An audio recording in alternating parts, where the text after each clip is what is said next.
Hi there, it's Clark Reid back with more tech headlines for you. If you like these reports, you could do us a big favor by giving the like button a little love tap, and you can also subscribe so you know when each new report is up and ready for you. Apple has rolled out upgraded iPads this spring with the new M4 chip, and since then, it's only been a matter of time before those new chips find their way into other Apple devices like the Macs. Well, now, 9to5Mac.com reports we should see the first M4 Mac shipping in November. Last year, Apple both announced and shipped upgraded Macs in October, but having them come out in November is not really that unusual for them. The biggest redesign comes to the Mac Mini, which, as we previously reported, will be a smaller, a little bit thinner size. And it's the first upgrade in 14 years for the little Mac. It'll have 5 USB-C ports, drop support for the old USB-A standard. A big piece of the news for a lot of Mac users, it looks like Apple will jump from 8 to 16 gigs of RAM as the standard.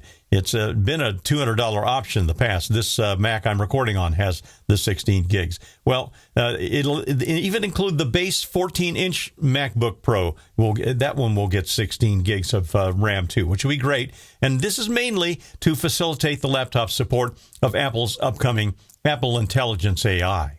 A federal judge has blocked part of a Texas law that required some large web services to identify minors and filter what they see online. According to TheVerge.com, the law was to go into effect September 1st. The court held that the monitoring and filtering requirements in the bill were a significant threat to online speech. Other aspects of the bill were intended to apply special rules to users under 18, like limiting data collection and banning targeted advertising and not allowing financial institutions without parental consent. Tech industry groups sued to prevent the law from going into effect, claiming it unconstitutionally restricted freedom of expression. Only the parts of the bill regarding the monitoring and filtering have been blocked, and that's while the case winds through the court system.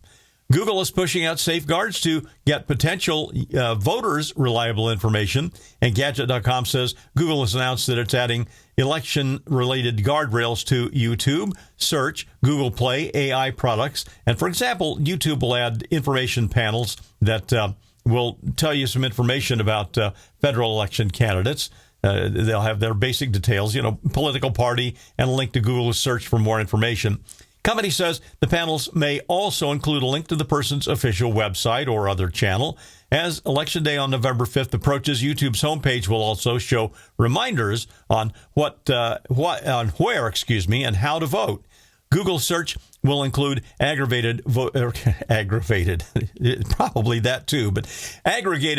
registration resources for state election officials for all users. And Google is sourcing the data through a partnership with Democracy Works, which is a nonpartisan nonprofit that works with various companies and organizations. Really, their goal is to help voters whenever and wherever they need it. And it's probably a foregone conclusion that false info will still stream through all of Google's platforms as well as everywhere else. But it's really a good thing they're at least putting these guardrails into place. In what could be mocked as an identity crisis, Amazon is getting ready to release an AI-powered version of Alexa in October, powered by Anthropic's Claude large language model. So we're wondering if you'll be able to query it and ask it to reply in a male voice as Claude or not. Okay, well, that's a little silly, but on a serious note, MacRumors.com reports that early versions of the AI really had a lot of trouble responding quickly. They'd sometimes take 6 to 7 seconds to reply to prompts or even to acknowledge that you ask anything. Well, the so-called remarkable Alexa is supposed to have more advanced capabilities in the present version, and that will mean more complex, content-aware conversations with the assistant. Not surprisingly, it'll include providing shopping information for specific scenarios like vacation clothing recommendations, aggregating news stories, executing multi-step tasks from a single prompt like ordering food or drafting emails, and enhancing home automation with improved ability to remember and apply user preferences. All things that help good old Amazon's bottom line. Remarkable Alexa will be a paid service. Best guess now is Amazon will charge $5 to $10 a month. Regular Alexa, which may be rebranded Classic Alexa, will still be available as a free service. Should be noted that Amazon has invested $4 billion in Anthropic, which makes Claude. I'm Clark Reid, and you're Technified for now.